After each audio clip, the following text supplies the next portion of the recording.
문재인 선대위 특보 출신의 노동계 인사들이 북한으로부터 2만 달러의 활동비까지 직접 받고 충성 서양문이 든 USB 등도 발견이 됐고 국내 정치에 활발한 활동을 해온 사실과 혐의가 드러나서 이들 중에 상당수가 구속이 됐습니다. 톱뉴스 주제부터 공개하겠습니다. 북한의 지령받고 F-35A 스텔스기 도입에 반대를 했습니다. 윤석열 후보는 간첩 사건으로 규명을 했습니다. 어떤 일들이 있었는지 도대체 지금 2021년 이 개명천지에 북한으로부터 지령과 돈을 받고 이들이 무슨 일을 벌여왔다라는 의혹인 건지 함께 보시죠. F-35A 스텔스기에 대해서 설명을 좀 드려야겠습니다. 전직 국방부 출입기자로서. 김정은이 가장 무서워하는 대한민국의 무기를 꼽으라면 눈에 보이지 않는 전투기, 정확히 말하면 레이더에 잡히지 않는 전투기, 이 F-35A 스텔스기입니다. 그렇기 때문에 북한 입장에서는 저거 도입 무산시키고 싶었겠죠. 그래서였을까요? 북한의 지령을 받고 F-35A 스텔스기 도입 반대 활동을 한 청주 지역의 노동계 출신 인사 4명, 국정원과 경찰이 자택을 압수수색했는데 USB 등이 확보됐습니다. F-35A가 도입되니 반대 활동을 전개하라고. 북한의 공작원과 주고받았던 지령문도 발견됐고요. 1인 시위 등 실제 북한의 지령을 어떻게 이행했습니다. 북한에게 보내는 듯한 보고문도 발견이 됐고요. 김일성을 향해 충성을 맹세한다는 충성 서양문.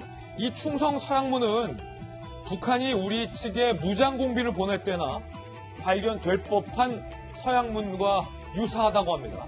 이런 충성 서양문도 발견이 됐다는 게 국정원과 경찰의 설명입니다.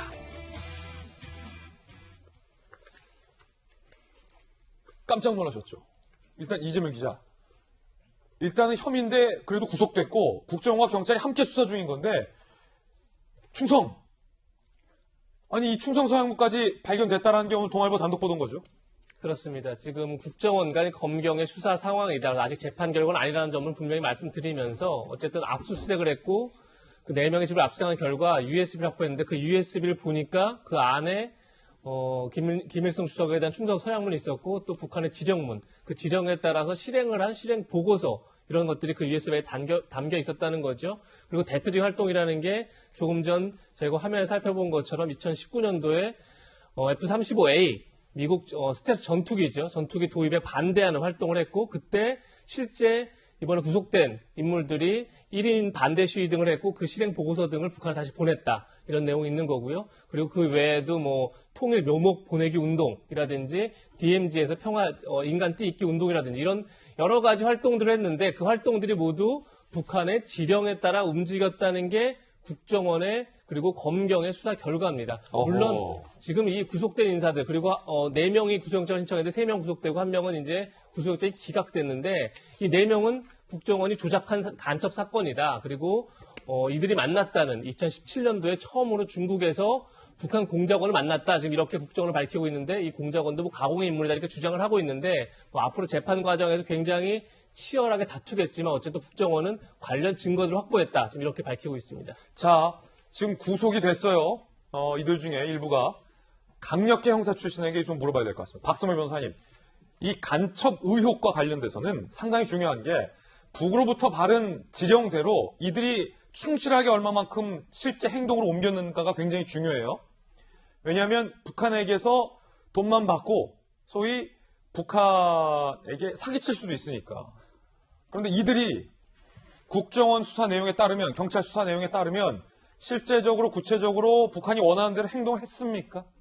실제로 북한이 원하는 행동을 하고 그 결과를 보고문 형식으로 보고를 한 내용도 USB에 담겨 있습니다. 실체 행동까지 했다. 실체 행동까지 이루어졌다는 것이죠. 그뿐만 아니라 김일성 주석에 대한 충성 서양문도 USB에 담겨 있었고 충성 서양문 하면 예전에 강릉의 무장공비 침투 사건 때 그 잠수함에서 강릉 무장공비들이 북한 김일성, 김정일에게 충성을 서약하는 편지 등도 발견됐었는데 아니 뭐 그게 좀 연상되기도 하고 이게 뭡니까 충성 서약문이? 실제로 단순한 의심을 넘어서서 구체적인 지령을 받고 그 지령에 따라서 활동을 종료하고 난 다음 그 활동 내용을 보고한 내역까지 발견되어 있었기 때문에 수사가 불가피한 상황이었습니다. 더더군다나 이 수사 과정에서 오랜 시간 수사를 해온 것 같아요. 국가보안법 위반 사건의 경우에는 상당히 오랜 기간 정보 수집 활동과 수사를 겸해 나갑니다. 예. 이 사건의 경우에는 실제로 중국에서 피의자들이 중국 공작원과 접촉한 정황과 관련 자료도 발견합니다. 그래요? 영장에 접촉한 북한 공작원 이름까지 명시가 됩니다. 예. 이 정도면 나름대로는 국정원과 경찰이 수사를 완료한 상태에서 구속영장을 청구했다고 볼 수 있습니다.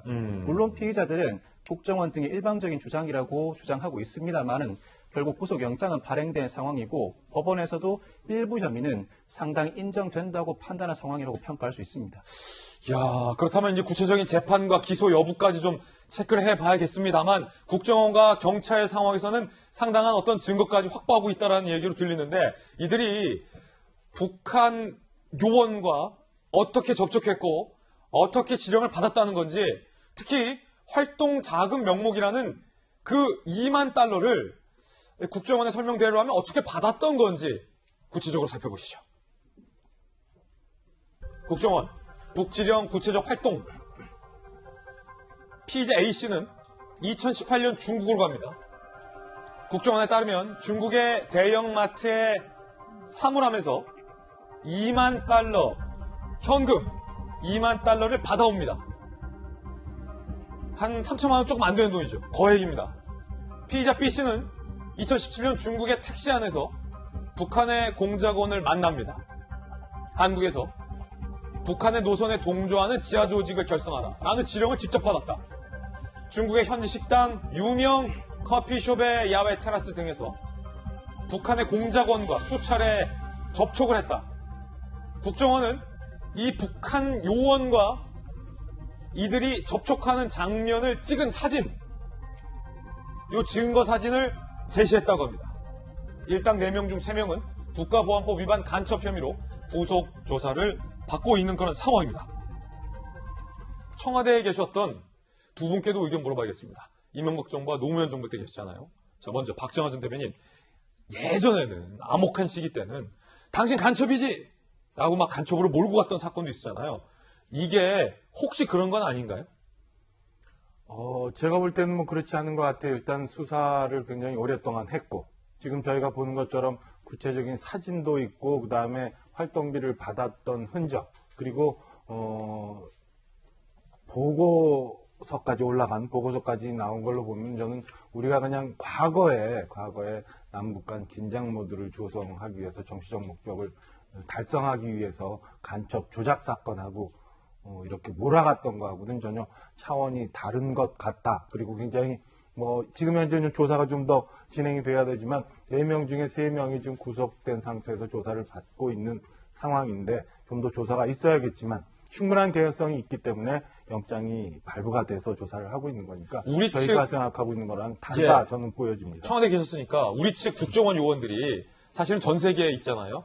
저 중국에서 이들이 북한의 요원, 뭐 정찰총국 소속인지 어딘지 모르겠으나 북한의 요원과 접촉하는 장면을 찍은 사진을 증거로 제시했다는 건 우리 국정원 요원이 중국 현지에서 정보원을 통해서 그 사진, 만나는 장면을 포착하고 실시간으로 뭔가를 보고 있었다. 이런 의미입니까? 그렇게 되죠. 우리 영화에서 많이 보는 것처럼 사실은 이게 우연히 저런 것들이 그 사진이 확보된 거 혹은 나중에 조사를 하다가 CCTV 등으로도 확보된 게 아니라 예. 지금 말씀 주신 것처럼 사전에 무언가 연락 주고받는 연락 관계 그다음에 그 당사자들이 포착이 됐기 때문에 그거를 특정 장소에서 특정 시간에 특정해갖고 찍어서 증거를 확보한 걸로 보여져요. 그러면은 상당 기간 동안 구체적인 활동을 했기 때문에 저런 식으로 진행이 되어 오지 않았나라고 추정이 되고요.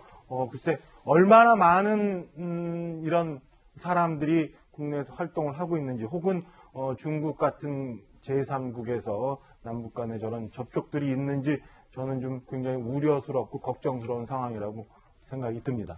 자, 국정원과 이 경찰 등에 따르면 그리고 오늘 동아일보 보도에 따르면 우리 정보당국은 이들이 접촉한 북한 요원의 신상 정보까지 이미 다 알고 있는 것으로 파악되고 있습니다. 이름하여 북한의 요원은 리모 씨인데 이 리모 씨가 이들 노동계 출신 인사들을 상당수 접촉을 했고 특히 이 리모 씨는 과거에 우리 측 인사를 포섭을 해서 그때도 2만 달러 가까운 활동비 쪽의 현금을 전달했던 그 인물이다.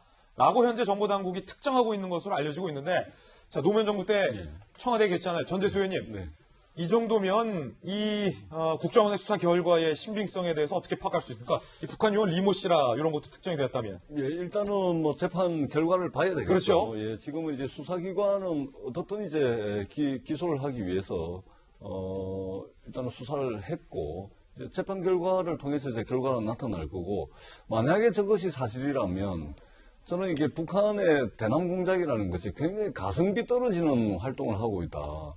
저 2만 달러씩이나 이렇게 줘가지고 북한이 또 상당히 경제적으로 어려운데 2만 달러씩 줘가지고 대한민국에 그런 사람들이 주장하는 그 주장에 동조하는 사람은 과연 몇 명을 만들어낼 수가 있겠습니까?